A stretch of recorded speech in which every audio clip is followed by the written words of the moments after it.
Hi Pisces, this is Pisces Hub. Welcome to my channel. So for today's video, gagawa tayo ng daily reading for Pisces sa araw na ito. Okay, so this is a timeless reading po. So kahit anong araw, buwan o taon mo to napanood, basta magtugma po sa'yo, take lang. Pag hindi, wag pong ipilit. Okay, so alamin natin kung ano mga posibleng mangyari for Pisces sa araw na ito gamit ang ating tarot card and the keeper, the fortune telling card. Okay? Reminder lang Pisces na ito ay general reading, so pwede pong mag-resonate, pwede pong hindi, okay? And this is a timeless reading, so kahit anong timeline mo pinapanood, basta mag-resonate, take lang, okay? Pag hindi, again, huwag pong ipilit. And wala po tayong gender specific, babae, lalaki, LGBT man, yung mga Pisces na nanonood.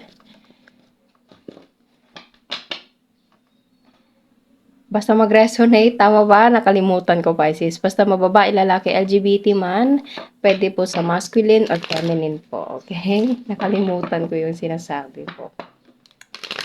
Okay, so lahat ng gender ay welcome po. Depende po yan sa mag-resonate. Okay, so ano po yung mga posibleng mangyari for Pisces sa araw na napanood niya to? Mga gabay mensahe niyo po para kay Pisces sa araw na ito. Wow!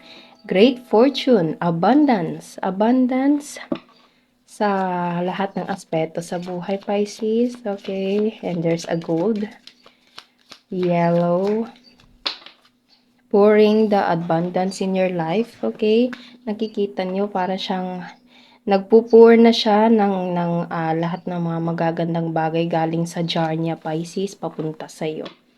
Okay, so ano pa? Ano pa po? Mature man. So, pwedeng ito ay merong konektado kay mature man, Pisces. Pwedeng you're dealing with someone na mas matanda sa'yo. Pwedeng ikaw to, masculine energy, na pwedeng itong taong to is maraming, there's a coffin right here. There's a transformation. There's something na, sige pa, it's like an ending or next chapter in life, next chapter sa libro. Ano pa po? Ano po ito? Oh, there's a journey and gift. Okay. Pasensya na kung meron ka naririnig na background noises. Wow, sudden wealth. Marami ditong parang nagbibigay, Pisces. So, it's either ikaw yung tatanggap or ikaw yung magbibigay. Okay? So, there's something na all about physical na gift. Galing sa journey ng taong to, galing sa lakad ng taong to, okay? Or pwedeng ito, saglit lang, ayusin natin, ayan. Ayusin muna natin. Ayan. So, there's a traveling and pwedeng meron kang matatanggap na naririnig ko yung word. Wow! 10 of Cups, Pisces, happy card, happy family card. Isa to sa mga pinakagusto kong card, okay? Kasi kitang-kita nyo yan, Pisces, masaya yung buhay, masaya yung pamilya, nagpapasalamat sila sa Panginoon, okay? Punong-puno ng cups. Cups is all about emotion, Pisces, ano? So, there's something na parang there's an abundance, especially about love and about money, Pisces. Kahit anong aspeto man sa buhay niyo po, na may connection kay mature man, okay? And this mature man right here is pwedeng meron siyang ibibigay sa'yo na souvenir galing sa journey na ito, okay? Or this person right here is ito yung parang, he will take a risk and parang feeling ko gagawa na siya ng action or pwedeng kakatapos lang ng journey niya kasi meron tayo ditong coffin kasi nasundan ng journey. So, pwedeng kakatapos lang ng travel niya, pwedeng nagbakasyon itong taong to, okay? Or pwedeng nagtrabaho, okay? And pwedeng uuwi na siya sa inyo, uuwi na siya sa'yo, or pupuntahan ka niya, okay? Or whatever it is, there's something na pwedeng gift na matatanggap mo, Pisces. Pwedeng ito ay merong connection sa financial or physical na gift or anything na ma-appreciate mo.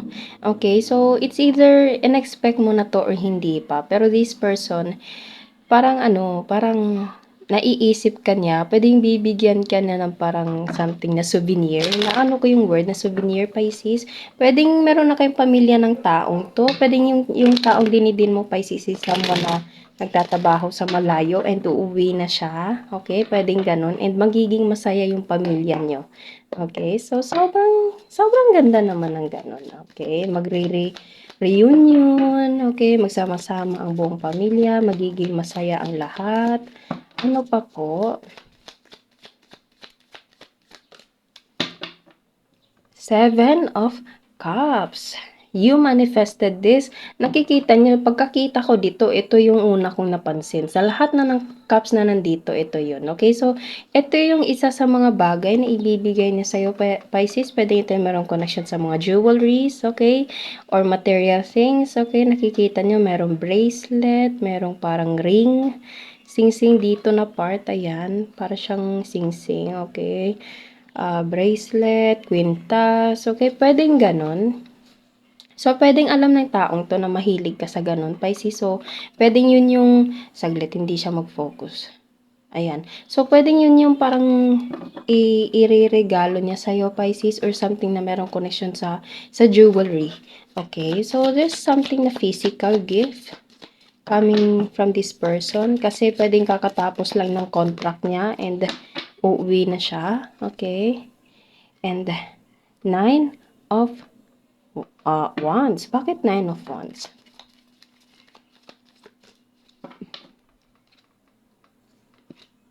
Seven of Wands. Saglit lang po, Pisces, kasi medyo na ako dito sa dalawang cards na nandito. Bakit merong ganito? Okay, so ano pa po? Okay. So, 2 of Cups.